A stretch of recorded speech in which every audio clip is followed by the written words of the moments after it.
All right.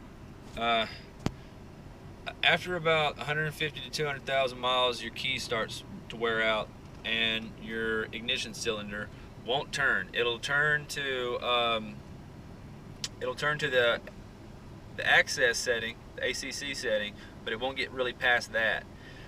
So what you do is, I had to watch about 5 YouTube videos until I finally figured it out. But if like if this happens to you and you have to get out of, like, if you're in a parking lot somewhere in the middle of nowhere, yeah, you have to get out. Just you're gonna have to break your key off, break it off from the from the like edge, just break it off, like wiggle it back and forth until it breaks off, and then hammer it in there. Like, use a hammer and a screwdriver. I was luckily at my house, so I had to find actually the right screwdriver. It had to fit in there just right. It had to be the right size and everything. And you might, if you're at your house, if you have to walk to your house and whatever, you can just, file it down, if you have to. But I luckily had a good set of screwdrivers there.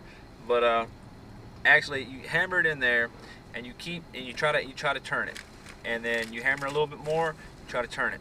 I did that about 4 times, and finally I got it in there about maybe a half an inch, maybe not even that, but